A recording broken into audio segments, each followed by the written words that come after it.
ये हमने ज्ञापन इस सिलसिले में दिया है कि गांधी पार्क पहले ही ऑलरेडी छोटा हो चुका है, परंतु अब जो है छोटा करने के लिए बिलारी की जनता इसे बर्दाश्त नहीं करेगी और कि एक ही उल्लू काफी है बर्बाद गुलिस्ता करने को।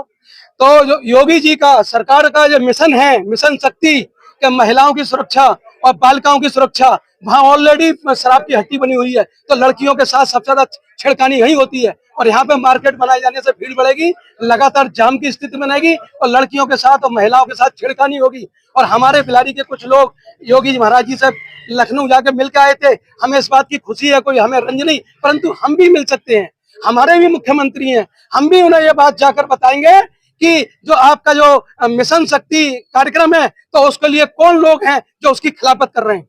तो गांधी पार्क पहले ही छोटा हो गया, ऐसे छोटा नहीं करने दिया जाएगा। और रही दलितों की बात, गरीबों का नाम लेके, बहाना लेके कि सयासी सियासत में किस कदर सियाना है, कौए पे नजर रख के बुलबुल पे निशाना है। कौन सा गरीब है और कौन सा दलित है जो 2 लाख रुपए की पगड़ी दे देगा, आप बताइए। कोई दलित नहीं दे सकता। और पहले ही इन लोगों ने नाम छांट रखे हैं कि किसको दुकानें देनी है। खैर, हमारा मकसद तो ये है कि ये एनएच है और एनएच का जियो है ऑलरेडी कि यहाँ पे कोई दुकान नहीं बन सकती, यहाँ पे जाम की स्थिति पैदा होगी। और दुकानें बनने से ही पहले, आप मीडिया के लोग हैं, आप सब जानते हैं कि कितना जाम वहां लगा रहता है, कैसे जाम की पोजीशन रहती है। यहाँ पे चंदौसी को रोड जा रहा है, इधर मुरादाबाद को रोड जा रहा है, इधर संभल को रोड जा रहा है और थोड़ी आगे बढ़कर रोड जा रहा है शाहबाद के लिए।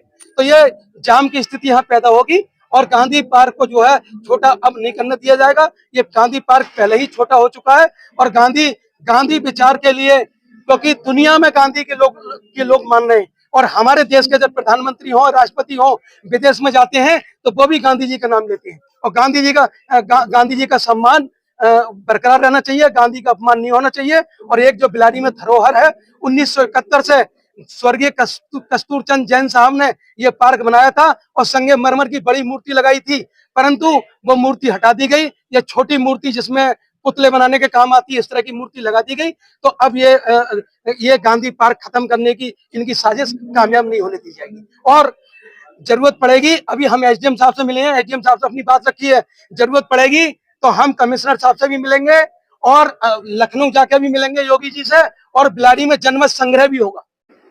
अभी जो गांधी मूर्ति के लिए ज्ञापन दिया है लोगों ने, तो मैं आपको अवगत करा दूं कि पीछे हमने बोर्ड मीटिंग की थी जिसमें हमने व्यापार मंडल को भी बुला रखा था और जो लोग ज्ञापन दे रहे हैं वो भी उसमें उपस्थित थे। तो अभी तो केवल हमने अपने बोर्ड में प्रस्ताव रखा जिसमें हमें बोर्ड की सहमति मिली कि वहां कियोस्क बनाए जाएं।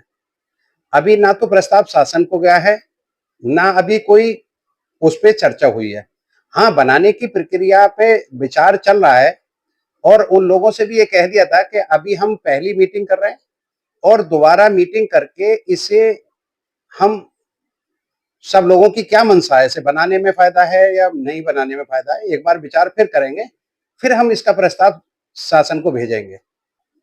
ऐसा आरोप तो कोई भी घर बैठ के लगा दे, मगर मैं उनके लिए अवगत करा देता हूं कि जब वो इतने ज्ञानी लोग हैं तो उनको ये भी पता होगा कि बाकायदा एक नगर पालिका का कोई भी कार्य, जब नीलामी का कार्य होता है तो उसमें एक टीम गठित होती है, एक कमेटी गठित होती है, वो निर्धारित उसका मूल्य करती है और आरक्षण के को ध्यान में रखते हुए पूरे नियम, क्योंकि ये कोई पर्सनल किसी की दुकान नहीं है जो वो लेगा, बनाएगा और बेच देगा। ये गवर्नमेंट की दुकान है, ना कि मेरी दुकान है जो मैं अपने नियम बना के इसे बेच दूंगा। तो उसमें बाकायदा एक कमेटी गठित होती है, जो गवर्नमेंट का जियो होता है, जो नीति होती है, उसको उसमें अपनाया जाता है और उसी के आधार पर ये पहले भी आवंटित हुई है दुकानें, उसी आधार पर अब आवंटित होंगी, जिसमें एक आरक्षण का भी व्यवधान रखा गया है। मगर चूंकि ये कियोस्क बना रहे हैं छोटे छोटे, तो इसमें रेहड़ी पटरी वालों को विशेष ध्यान दिया जाएगा। बिलारी की जनता बखूबी से जानती होगी कि नगर के कितने लोग हैं उसमें और बाहर के कितने लोग हैं। मुझे नहीं मालूम कि यहाँ पे बाहर के प्रधान भी इसमें सम्मिलित हैं, जबकि नगर का ये समस्या है, नगर की कार्य हो रहा है, नगर में कार्य हो रहा है, नगर के लोग फाइनल करेंगे कि होना है या नहीं होना है। मगर मुझे लगता है कि आधे से ज्यादा गांव के नहीं, गांव के ही लोग होंगे, नगर के तो लोग हैं नहीं उसमें। नगर से कोई लेना नहीं, नगर के वोटर भी नहीं है। अगर मैं तो जितने भी समाज सेवी हैं, मेरा तो उनसे ये आग्रह है कि रेहड़ी पटरी वालों से जो भी ठेले हैं उनसे पैसे लिए जाते हैं, उनके पैसे रुकवाएं जिसके आगे खड़े होते हैं। डग्गा मार वाहन खड़े होते हैं जिससे वो उससे अतिक्रमण नहीं होता। ठेले आज भी लगे हुए हैं। आगे की कुछ नहीं, अभी तो केवल हमने बोर्ड की मीटिंग में पास किया है और आगे सभी लोगों से राय लेंगे और जो ठीक होगा वो निर्णय लेंगे, जनहित में लेंगे, समाज हित में लेंगे और सबका ध्यान में रखते हुए वो लेंगे निर्णय। किसी एक आदमी के कहने से ना तो कोई चीज रुक जाएगी ना बन जाएगी। जो समाज कहेगा, जो बेल्लारी की नगर की जनता कहेगी, हम उस काम को कार्य करेंगे। अगर बेल्लारी की जनता कहती है कि नहीं बनाना, नहीं बनाएंगे। इंडिविजुअल 2-4 आदमियों के कहने से नहीं रुकेंगे। हाँ, सारे लोग अगर इस चीज के विरोध में रहेंगे और उन्हें लगता है, और अभी क्या है कि बहुत लोगों को गुमराह किया जा रहा है, उन्हें सही बात बताई नहीं जा रही है कि क्या बनेगा कैसे नहीं बनेगा, क्योंकि उन्हें एक पहलू दिखाया जा रहा है, दूसरा पहलू नहीं समझ पा रहे हैं अभी।